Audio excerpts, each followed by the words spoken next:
আসসালামু আলাইকুম রহমতুল্লাহ। খুবই মূল্যবান, খুবই গুরুত্বপূর্ণ বিষয় নিয়ে আলোচনা করব।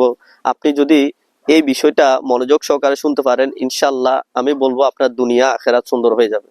অবশ্য প্রিয় ভাই, স্কিপ না করে ভিডিওটা দেখবেন, আর যদি ভালো লাগে আপনার একটা কমেন্ট রেখে যাবেন। আচ্ছা আসুন, আমার রাসূল পাক সাল্লাল্লাহু আলাইহি সাল্লাম ইরশাদ করে, হে লোকেরা, নিঃসন্দেহে কাল কিয়ামতের ভয়াবহতা এবং হিসাব নিকাশ থেকে ওই ব্যক্তি দ্রুত মুক্তি পাবে যে আমার উপর অধিক পরিমাণে দুনিয়াতে দুরূদ শরীফ পাঠ করবে। সুবহানাল্লাহ, সুবহানাল্লাহ। প্রিয় ভাই, একটু চিন্তা করেছি যে কাল কিয়ামতের ভয়াবহতা কেমন হবে। কাল কিয়ামতের ভয়াবহতার কথা চিন্তা করলে, যে বড় বড় যারা সাহাবী রয়েছে, যারা আউলিয়া কেরাম রয়েছে, তাবিন তাবে তাবিন রয়েছে, ইনারা পর্যন্ত আল্লাহর ভয়ে, জাহান্নামের ভয়ে, কাল কিয়ামতের ভয়ে এত বেশি এত বেশি কান্না করতো যে তারা অনেক সময় বেহুশ হয়ে যেত।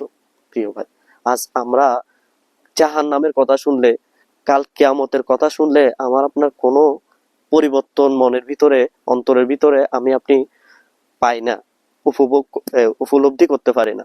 প্রিয় ভাই, আসলে কাল কিয়ামতের ভয়াবহতা কেমন হবে বলতেছে, হাদিসে পাকের মধ্যে এসেছে, কাল কিয়ামতে কেউ গুনাহের কারণে কারো নিজের, যখন কাল কিয়ামতের দিন দাঁড়া করানো হবে, কেউ নিজের পাপের, যার যতটুকু গুনাহ, কেউ হাঁটু হাঁটু পানিতে দাঁড়িয়ে থাকবে, কেউ কোমর পানিতে, কেউ বুক পর্যন্ত, কেউ গলা পানিতে সাঁতার কাটবে। প্রিয় ভাই, যার যেই রকম গুনাহ রয়েছে, পাপ রয়েছে, সে সেই অনুযায়ী কাল কিয়ামতের দিন সেটা শাস্তি ভোগ করবে। প্রিয় ভাই, আমি আপনি কি জানি কাল কিয়ামতের দিন আমার আপনার স্থান কোন জায়গায় হবে? প্রিয় ভাই, কাল কিয়ামতের দিন আমি আপনি কি পুলসিরাত পার হতে পারবো, নাকি পুলসিরাতে কেটে কেটে জাহান্নামে পড়ে যাব? আমি আপনি কি জানি? আমার আপনার জানা নেই। হায় আফসোস, কিন্তু আমার আপনার টেনশন নাই। দেখেন, দুনিয়াতে কোনো পরীক্ষা যদি আমরা দিতে যাই, আমাদেরকে পরীক্ষার আগে কিন্তু অনেক পড়ালেখা করতে হয়। কিন্তু আপনি জানেন না যে পরীক্ষার মধ্যে কোন পড়ালেখাগুলা, কোন কোন প্রশ্নগুলো আসবে, আপনার থেকে জানা থাকে না। কিন্তু ইসলাম কত সুন্দর, ইসলাম কত সুন্দর যে আমি আপনি কাল কিয়ামতের দিন আমাকে কি প্রশ্ন করা হবে সেগুলোর উত্তর উত্তর সহ আমার আপনার সামনে দিয়ে দিয়েছে আমার রাসূল পাক সাল্লাল্লাহু আলাইহি ওয়াসাল্লাম। কিন্তু আমরা এরপরও গাফেল।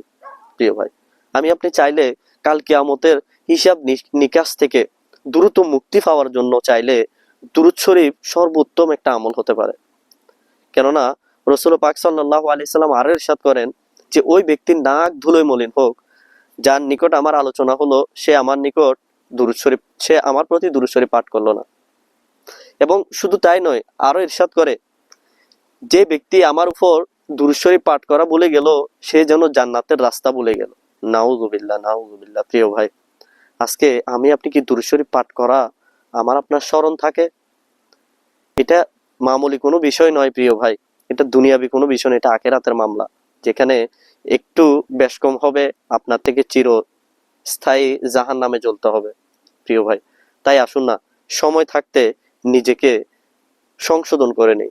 রাসূল পাক সাল্লাল্লাহু আলাইহি সাল্লামের উপর অধিক পরিমাণে দুরূদ শরীফ পাঠ করে কাল কিয়ামতের দিন রাসূল পাক সাল্লাল্লাহু আলাইহি সাল্লামের কাছাকাছি যদি আমি আপনি থাকতে পারি, তাহলে আমার মনে হয় না আমার আপনার জন্য কাল কিয়ামতের দিন কোনো টেনশন, আফসোস, পেরেশানি থাকবে। প্রিয় ভাই, দুনিয়ার পেরেশানি কি, আখিরাতের পেরেশানির চেয়ে দুনিয়াতে কোনো বেশি পেরেশানি নেই। তাই আসুন, আমরা নিজের জীবনকে দুরূদ শরীফ দ্বারা, নিজের দৈনন্দিন জীবনকে দুরূদ শরীফ দ্বারা সাজ্জিত করি এবং নিজে সর্বপ্রথম আমল করি এবং অপরের নিকট পৌঁছে দিই। আর অপরের নিকট পৌঁছানোর সর্বোত্তম একটা মাধ্যম, আপনি চাইলে ভিডিওটা শেয়ার করার মাধ্যমে অপর ভাইয়ের নিকট পৌঁছে দিতে পারেন। আসসালামু আলাইকুম ওয়া রাহমাতুল্লাহ।